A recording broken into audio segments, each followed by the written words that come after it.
Ouais, bonjour et bienvenue pour cette Royal Preview. Fuck les rockstars, bienvenue dans mon cauchemar, pas de pull en cachemire, je tout.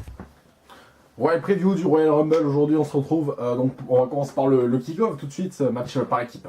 Le 4K, hardcore, pauvre tocard, je suis comme un persévère. Match par équipe, équipe par équipe, dans le kick-off d'un Royal Rumble, un show Royal Rumble, c'est pas une première, puisqu'on avait déjà eu notamment entre Dusty Rhodes et... Non, peut-être d'ailleurs j'en sais rien. En tout cas, World Scholars, Cody Rhodes et Goldust contre les New Age Outlaws, et le titre avait changé de main. Pourquoi pas marquer le coup dans ce pay-per-view et faire changer le titre de main? Honnêtement, c'est mon pronostic, je vais vous expliquer pourquoi. Je vois bien donc le changement de titre, même si ça m'arrange pas trop, mais crédibiliser le club c'est cool. Mettre une réelle équipe championne à l'arrivée du Rumble, c'est-à-dire que on a toujours tendance à voir Sheamus et Cesaro comme une alliance plus que le club. Après, voilà, la rivalité, elle est plutôt cool. Le club, ils ont plus ou moins gagné à Raw. Je sens bien le coup que le club y remporte, honnêtement. Une fois n'est pas coutume, là, il veut dire. Donc, je vois bien le club remporter. Avoir une rivalité avec qui, je sais pas, continuer la rivalité entre les deux. Et en plus, ils sont annoncés dans le Rumble, Sheamus et Cesaro, je vois mal des champions dans le Rumble, même si on aura Ambrose par exemple, ce qui m'emmerde concrètement, il faut le dire. Jericho aussi, enfin c'est un peu dommage. Quoi que Jericho, oui si, on regardera plus tard. On continue, donc voilà, donc le club, je pense que ce sera un bon petit match de kick-off assez cool, et je suis un peu déçu que ce soit le kick-off, en même temps pas trop parce que c'est le Royal Rumble, donc voilà, mais il y a d'autres matchs qui sont dans le Rumble qui auraient pu être dans le kick-off. Pourquoi pas mettre ce match à enfin j'espère qu'ils vont mettre ce match à Fastlane dans un gros match. Peut-être que les titres changent demain à Fastlane ou à Raw, ou je sais pas, mais je pense. Enfin, je sais pas. Je prends aussi quel club, je prends des risques. D'autant que vous verrez dans une autre émission plus tard, mais je prends des risques et voilà. Le club, donc. Match suivant. Putain mec check sévère, pas de ukulélé, pas de bim. Match suivant, toujours dans le pré-show, Sasha Banks contre Nia Jax. Aucune hype, la rivalité elle est nulle, Nia Jax elle est nulle, Sasha Banks est sombre complètement. C'est un royal ennui. La division féminine de Raw, c'est une catastrophe de tous les côtés. Je ne vais rien pronostiquer de concret si ce n'est une victoire de Nia Jax. Parce que voilà, faut la mettre over. Sasha, je sais pas trop ce qu'ils veulent en faire. Ils tournent un peu en rond avec elle. Nia Jax. Concrètement, Sasha va être entre guillemets blessée. Nia Jax. Des matchs pas intéressants qui a duré 5 minutes et encore, il y aura une pub au milieu. En plus, ça, allez, je pense aussi qu'il va y avoir une pub alors que c'est dans le kick-off et que ce sera une des seules pubs du kick-off. Match suivant, on passe au show cette fois. Dans ta bouche comme une cracotte ou un granola, ma face de On passe au show, on reste dans le féminin avec Becky Lynch contre... je vais regarder mes notes. Becky Lynch contre Nikki Bella contre... non, Becky Lynch avec Nikki Bella avec Naomi, contre Alexa Bliss, contre Mickie James, contre Natalia. Premier match de Mickie James, donc... attendez. Si, premier match de Mickie James dans le... Depuis qu'elle est revenue en main card, oui. Je dis pas de conneries, je crois pas dire de conneries en tout cas. Je vois bien les heals remportés avec l'appui de Mickie James justement, de la championne en plus. Honnêtement, ça me ferait mal de voir les heals perdre et que du coup le titre n'ait pas été mis en jeu, donc que quelqu'un aurait pu remporter le titre. Natalia, tu es où? Bah écoute, moi je ne sais pas, Carmella, tu es où? Bah je ne sais pas, écoute, moi je ne sais pas, voilà. C'est un peu dommage. Après, bon, au niveau du reste de l'équipe, c'est assez cool. Naomi qui se rajoute un peu au Tanoer, mais c'est cool, faut la mettre over. Je sais pas trop ce qu'ils vont nous prévoir du côté féminin à SmackDown. Peut-être un match similaire avec peut-être un peu plus de monde pour mettre en kick-off de Mania. Pourquoi pas, ça serait pas forcément nul, concrètement. Mickie James en kick-off de Mania, quand même, c'est chaud, je trouve. Mais bon, voilà. Après, c'est pas... Ah, mais c'est dans le kick-off, en fait, ça. D'après le site, là, c'est dans le kick-off aussi. Bah, c'est à sa place, j'ai envie de vous dire, concrètement. Qui serait pas en jeu, il n'y a rien qui mérite que ce match soit dans le main card. Donc voilà. Pour ce match, je vais pas m'attarder dessus. Becky Lynch, voilà, elle me saoule, hein, concrètement, je l'aime pas de moins en moins. Il y avait une légende, comme quoi il lui retirait le micro, ça a fait gueuler beaucoup de monde, mais bon, finalement, ça l'a arrêté de gueuler à elle et ça évité qu'elle dise des conneries ou qu'elle fasse mal au micro. Et en même temps, du coup, en fait, elle reparle là, donc c'est un peu nul. Nikki, bon, bah, m'en supporte depuis très très longtemps. Naomi, je l'aime bien, mais voilà, elle arrive dans la réalité au Tanoer. Avec sa Bliss, pas de problème. Mickie James, voilà, on construit, tranquille. Natalia, cool, mais la réalité, je m'en tape aussi, quoi. C'est pas pire que la division féminine de Raw, tout de même, même si je viens de cracher dessus pas mal. On va passer au match suivant. Fait les foules et ça me ramène plein de cagoles quand j'enfile cette cagoule. Match suivant pour le titre Cruiserweight entre Rich Swann et Neville. Vous soulignerez à chaque transition. Rich Swann contre Neville, donc pour le titre Cruiserweight, donc la division Cruiserweight. Donc vous avez vu peut-être la rivalité A205 Live. Moi j'ai pas vu la A205 Live encore, faut que je le vois. J'ai même pas vu l'avant-dernier d'ailleurs, pas en entier en tout cas. Donc il faut vraiment que je les vois et que je me rattrape et que je prenne mes notes. Puisque pour l'instant on est quand même à 6 sur 8 de moyenne pour le 205 Live et c'est quand même du lourd. Rich Swann, Neville, donc c'est de très bons catcheurs. On est en train de redorer un peu le blason du titre et c'est cool, il y en a besoin. Neville, très bon catcheur, Swann, très bon catcheur. Je pense que pour le bien-être du titre et du règne de Rich Swann, le titre va pas encore changer de main. Neville, la rivalité va continuer. La continuer va rivalité. Et on aura une royale rivalité de Cruiserweight qui se peaufinera. Et je pense que Rich Swann arrivera à Mania champion. Perdra son titre à Mania, s'il est en jeu. Ce qui n'est pas sûr. Parce que voilà, ils en sont capables de mettre un match tout pourri avec Shaquille O'Neal contre le Big Show et pas ça. Donc voilà, bon. En tout cas, on attend des choses glorieuses de ce match. J'espère qu'on les aura. On va passer au match suivant. Match suivant, on revient dans le féminin. Charlotte contre Bayley. Comme je vous dis, aucune hype. Bayley, je la déteste. Concrètement, je pense qu'il n'y a pas pire dans un ring. Je crois que c'est la pire women's que j'ai vue depuis bien 2-3 ans. Bon, Eva Marie, ok. Bon, Arrow. Bon, laisse tomber, vous le dites, ce que j'ai dit. En tout cas, Charlotte, ça va, mais j'en ai marre. Je pense que même si, voilà, on est attaqué une nouvelle année, mais je pense que Charlotte va continuer d'être invincible en pay-per-view tranquillement. Victoire de Charlotte et Bayley ne devient pas championne, s'il te plaît. Par contre, je vois bien l'intervention d'Emalina contre Charlotte, contre Bayley. Contre Bayley, pour coûter la victoire à Bayley, faire une rivalité avec Bayley, ce qui éviterait qu'elle ait une rivalité directement pour le titre, ce qui serait beaucoup. Faut construire quand même. Même si, bon, après, tu veux mettre qui contre Charlotte, ça c'est l'autre problème, forcément. Tu fais rentrer quelqu'un de NXT, ouais, ça c'est cool, mais pareil, faut quand même construire. Donc c'est un peu compliqué à ce niveau-là. Dana Brooke, voilà, il y a beaucoup qui l'aiment pas, je sais, moi je suis pas fan forcément, mais il faut bien faire quelque chose. Hein. Bon, la pauvre elle fait rien, quoi. Rien du tout. Elle est apparue, je sais plus quand, là, à Main Event peut-être, oui, possible. On pronostique donc Charlotte et on passe au match suivant pour le titre WWE. Pour le titre WWE, comme je viens de vous le dire, entre AJ Styles et John Cena. Donc John Cena qui craint, bien sûr, toujours pareil, mais quand même, on va pas déconner. On s'attend à un très beau match. Attention, la rivalité elle est pas trop mal. En même temps, en fait, à ce matin, ils ont pas construit une rivalité, ils ont construit le Rumble et Elimination Chamber. C'est aussi simple que ça, ils ont construit les pay-per-view tranquillement. Donc c'est bien, c'est pas mal, hein, c'est pas mal fait. Mais bon, je m'attends très beau match, très cool. AJ Styles, voilà, au summum de son art.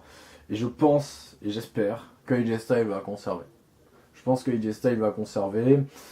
Cena va continuer d'être là, mais il va pas gagner. En tout cas, je pense qu'il va conserver, mais pas plus.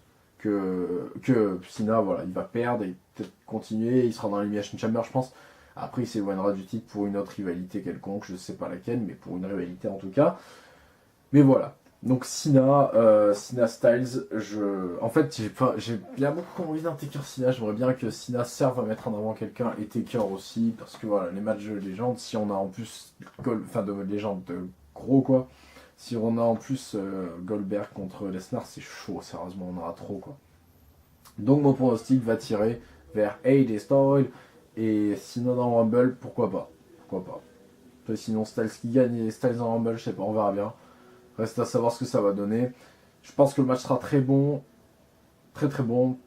Peut-être meilleur qu'à SummerSlam. C'est douteux, mais voilà. S'ils nous pondent déjà le match de l'année comme ça au premier pay-per-view de l'année, c'est quand même du très lourd. Et ça serait cool pour ce Rumble. On va passer au match suivant.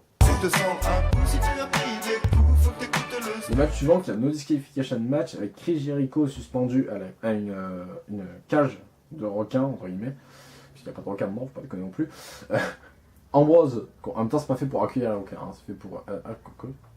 Normalement c'est fait pour les gens qui vont voir des requins. Bon bref.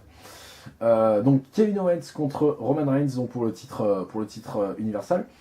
Donc le vainqueur, il gagne le titre forcément, oui, c'est pareil logique. Alors moi, il y a mon plus gros cauchemar, si ça arrive, c'est chaud.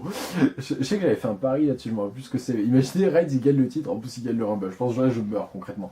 Bref, je vais pronostiquer une victoire de Kevin Owens. Je vais vous dire ce qui va se passer. Jericho, il va pisser sur le ring. Je pense que à chaque fois qu'il va y avoir cette stipulation, Jericho va pisser sur le ring pour moi.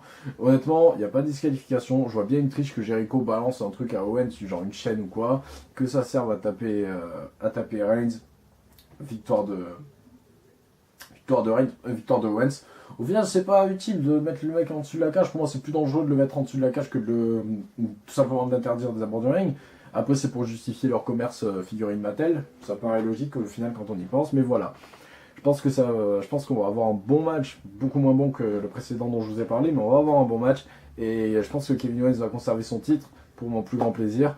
Et que Roman Reigns, on va atténuer son push. Et j'espère que cette année, il ne sera pas dans le main event de Mania. Parce que si vous regardez, l'an dernier, il était donc dans le main event de Mania. L'an d'avant, il était dans le main event de Mania. Et l'an d'avant, il était où le Reigns? Il était aussi dans le... Non. Que foutait Reigns il y a 2 ans? WrestleMania 30? Non, WrestleMania 30, il n'était pas dans le main event. Il n'y en a pas d'ailleurs dans le match Triple Menace. Mais il avait quand même son match qui était... Oula. Non, il avait non, laissez tomber. On va passer au match suivant. La construction de la rivalité, quand même, j'ai souligné. Construction de rivalité, c'est pas mal, mais après, les Owens Jericho, on commence à en avoir trop et c'est chiant. Owens Reigns, on commence à en avoir trop, c'est chiant. Owens Jericho à Mania, cool. Les deux sont champions. Tu mets qu'un titre en jeu, tu unifies. Ouais, titre US, pour moi, il n'a plus aucun prestige, donc tu peux unifier, faites ce que vous voulez. Amusez-vous bien, les mecs. Ben, on passe au vif du sujet. Le Royal Rumble. Alors, ce qu'on va faire pour le Royal Rumble, je vais vous dire concrètement qui je pense qui va gagner. Et après, je vais vous analyser les participants qui sont déjà annoncés et qui je pense voir revenir. Donc voilà. Pour moi, le vainqueur du Royal Rumble, ça sera...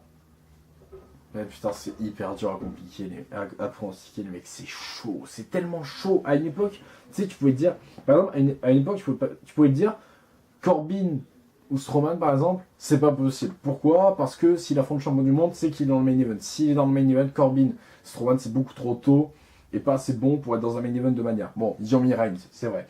Mais, voilà, tu pouvais te dire ça. Maintenant, il y a 2 titres en jeu, ce qui fait que ça peut être comme avant, que le mec qui gagne le Rumble, il peut être en main card pour affronter un autre champion. Donc c'est vrai qu'à ce niveau-là, c'est assez complexe. Honnêtement, je pense que c'est quelqu'un de Raw qui va gagner ce Rumble. Et les questions demeurent, mais je vois bien... Putain. Honnêtement, je sais pas. Bon, ce que je vais faire, c'est que je vais dire Strowman pour dire un nom. Putain, franchement, c'est chaud.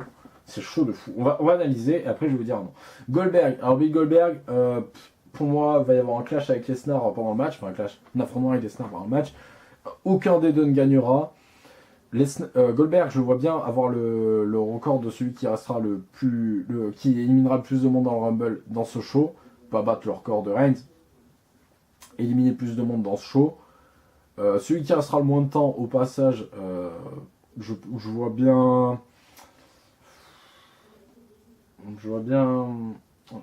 Cette année, je pense que celui qui restera le moins de temps, je pense que c'est quelqu'un à qui on s'en tape pas forcément, qui reste pas longtemps. Du genre, peut-être ou peut-être Xavier Woods, mais peut-être Jericho par exemple, ou quelqu'un que voilà, on s'attend pas forcément à ce qu'il sorte vite. Mais il y a quand même de très gros noms dans ce Rumble, donc Goldberg, voilà, donc je vais vous le dire. Brock Lesnar, pour les mêmes raisons, du coup, hein, ça revient au même. Au niveau du New Day, je pense que Kofi va nous faire une sortie incroyable comme d'habitude. Biggie, je pense qu'il va faire une bonne performance et ça sera cool. Woods, je suis même pas sûr que Woods participerait à mon Rumble. Mais Woods, voilà, je pense qu'il va se faire sortir assez vite. Peut-être qui sait qu'il y ait une tension entre le New Day pendant le Rumble, mais je pense pas. Je sais même pas s'ils seront tous en même temps dedans, donc on verra bien à ce niveau-là. Mais Biggie, je le vois bien faire un bon Rumble quand même. Chris Jericho, voilà, je vous l'ai dit, je pense qu'il va pas rester très longtemps. Il ira pas très haut dans le Rumble, je pense pas. Braun Strowman, je pense qu'il va aller loin dans le Rumble ou se faire éliminer par Zayn.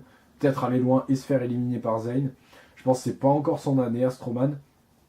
En dernier, il s'était fait éliminer par Lesnar, je crois. Donc voilà. Maintenant, reste à voir. Je pense que Zayn va pas être anodin à l'élimination de Strowman si elle a lieu, ou l'inverse. Strowman ne sera pas anodin à l'élimination de Zayn. Baron Corbin, je pense qu'il va nous faire une bonne performance au Rumble et être dans les finalistes, dans les 4 finalistes, je pense. Undertaker, passe. Dean Ambrose, bon bah Dean Ambrose il est champion intercontinental, je ne vois pas gagner, je pense qu'il va nous faire une bonne perf, être dans les 5 derniers, je pense que ça va être bien. 5 derniers, ouais. Mais pas plus, dans les 5 derniers. Le Miz, vous aurez souligné les bruits de porte, hein, le Miz, je pense qu'il va se faire humilier, concrètement. Ça va être l'année de l'humiliation pour le Miz, désolé. Mais je pense qu'il va se faire sortir assez vite. Ziggler, je pense qu'il va croiser Apollo Crews, qui n'est pas encore annoncé en Rumble, mais je pense qu'on va avoir un fight entre les deux. Aucun des deux n'ira dans les finalistes, ils vont faire un bon Rumble sans plus. Faut dire qu'il y a des gros noms, hein. C'est vrai que l'an dernier, je vous aurais dit Ziggler dans les derniers, d'ailleurs je crois qu'il y était, mais là, voilà, donc bah il n'y était pas avant-dernier, ou avant-dernier, bref. Non, c'était Ziggler avant-dernier, donc c'était Ambrose avant-dernier, enfin il n'était pas loin en tout cas. Cesaro, Sheamus, je vois bien Cesaro faire une bonne perf, être aussi dans les 5 derniers, et ça peut être très très cool. Sheamus moins, Cesaro, je pense qu'il va nous faire un très très bon Rumble, très grosse performance de Cesaro moins pour Sheamus. Bray Wyatt, Randy Orton et Luke Harper, il va y avoir face à face pendant le show, c'est sûr, ils vont chacun s'éliminer. Eric Rowan va se rajouter à l'histoire. Je dis pas qu'Eric Rowan va éliminer tout le monde, je pense que Bray Wyatt sera un peu le survivant de tout cela. Ou Luke Harper qui nous crée la surprise, et ça serait cool. Je pense que ça serait cool. Après, est-ce qu'ils seront pas du tout en même temps ensemble? Ça serait pas mal aussi. Reste à savoir. Sinon, Curtis Axel arrive et les élimine, mais ça c'est autre chose encore. Big Show, Sami Zayn, Big Show tout court, pas une grosse performance, il se fera éliminer par Braun Strowman, je pense, ou Braun Strowman éliminera, ou par Shaquille O'Neal. Concrètement, Shaquille O'Neal arrive dans le Rumble, personne n'y pense. Shaquille O'Neal arrive dans le Rumble, parfait pour construire le match pour Mania. Sinon, la construction elle est pourrie. Shaquille O'Neal arrive dans le Rumble, il élimine Big Show, il se fait éliminer par je ne sais par le Big Show qui revient, tout simplement, ou par un heel du genre Corbin ou mec du genre. Et voilà, la rivalité entre Big Show et Shaquille O'Neal, c'est tout fait. Sami Zayn, bon Rumble aussi, comme je vous l'ai dit, je vois bien éliminer une grosse tête d'affiche. Jericho, Strowman, les deux, pourquoi pas. Enfin, des noms comme ça. Je vois un bon Rumble aussi dans les 10 derniers. Peut-être pas les 5 derniers, mais dans les 10 derniers pour Zayn, c'est sûr. Peut-être rentrer dans les premiers, rester un bon moment pour Zayn à la CM Punk, qui se barrer après. On verra bien ça, mais je pense pas. Après, voilà. Qu'est-ce que ça va donner? On verra bien. Vous noterez aussi que mon nez me gratte. Big Cassoulet, le fameux, donc Enzo Amore n'est pas annoncé, Rousseff est annoncé, G-Normal n'est pas annoncé, c'est un peu compliqué à ce niveau-là. Big Cass il va faire une bonne perf aussi, dans le sens où il va faire une bonne apparition. Je pense pas qu'il reste longtemps et qu'il soit dans les derniers, mais je pense que son apparition sera quand même entre guillemets remarquée. C'est-à-dire qu'il va pas être invisible non plus. Pour Rousseff, je pense que lui par contre il va être invisible, il va se faire sortir assez vite malheureusement, contrairement à ce que je pourrais espérer. Ça c'est dommage. Et Mojo Rawley, aucune illusion, il va peut-être éliminer un mec ou éviter de se faire éliminer, c'est tout. Après j'attends rien de lui. Donc voilà. Voilà pour ce Rumble. Qui je vois débarquer dedans en surprise, Joe, Teddy Ginger, c'est vrai que ça paraît évident pour beaucoup. Teddy Ginger pour moi ça me semble gros. Et moi je vois bien Hideo Itami. Ouais, s'il débarque pas, donc là à l'heure où je vous parle, il n'y a pas encore eu takeover San Antonio, mais c'est vrai qu'au moment de San Antonio, si Hideo a pas débarqué pendant le show, moi je sens bien son apparition en Rumble. Finn Balor, j'ai du mal à y croire, c'est vrai. Après, comme retour, honnêtement, j'en ai pas en tête. Hein. Il y a beaucoup qui parlent de Kenny Omega. Chaud. Honnêtement, voilà, je pas de gros noms en tête. J'aimerais bien qu'il y ait un gagnant de Rumble qui vienne. J'ai pas d'exemple, mais qui sait. C'est Mysterio qui arrive, on sait pas. Chris Benoit. Et quand au final on y réfléchit, il y en a des gagnants Rumble là-dedans. Il y a quand même. Est-ce que Rollins participera? Je pense. Hein. Concrètement, je pense que Rollins et Triple H vont participer à ce Rumble. Pourquoi pas? Donc, au niveau des gagnants de Rumble, quand même, on a Taker. On a, si Triple H vient, on a Triple H. On a Reigns. On a Sheamus. Sheamus a gagné un Rumble, bien sûr. On a Sheamus. On a Lesnar. Et je crois que c'est tout. J'en ai qui sont pas en tête. On a Orton. Enfin, on a quand même pas mal de gagnants de Rumble dedans. Donc voilà, reste à savoir qui va le gagner cette année. Je pense qu'il faut s'attendre à du très très lourd. Cette année, je pense qu'on va avoir un très très bon Rumble, sûrement un des meilleurs. Et tant mieux, tant mieux. Un bon Big Four, ça va nous faire du bien. Voilà, je vous invite à laisser vos pronostics dans les commentaires, vous comprendrez que ça servira pour une prochaine émission. Et moi je vous dis à bien tard, et on reparlera du Rumble très bientôt dans la review et dans une autre émission quand je viens de vous le dire. Bref, je vous dis à bien tard, je vous fais des bisous, et je vous dis, c'était Alex Zachary Racing, et voilà, je sais pas quoi vous dire de plus, si ce n'est pas ça mon week-end, parce que là on a un sacré week-end catch quand même. On enchaîne donc TakeOver, le Rumble, Raw, SmackDown, 205 Live, NXT, Lucha Underground, TN1, et après, bon, après on fait une petite pause. Mais voilà, donc ça va être du lourd. Je vous dis à bien tard, et aimez le catch, voilà, et aimez la vidéo, si ce serait cool, partager, etc. Likez le Facebook, le Twitter, etc. Bref, voilà, je vous dis à bien tard. Twitter est dans la description comme le Facebook. Bref, je vous dis à bien tard, je vous fais des bisous, je vous dis c'est Alex Zachary Racing, et j'espère vraiment qu'on aura un bon Rumble. Je sais toujours pas si on sera en live sur la chaîne de Zoran ou pas, mais voilà, moi je vous dis à bien tard, je réagirai sur Twitter au Rumble. Vous avez qu'à réagir aussi, je checkerai vos tweets de temps en temps, c'est cool. Et voilà, je vous dis à bien tard, et c'était Alex Zachary Racing, voilà. Merci d'être venu.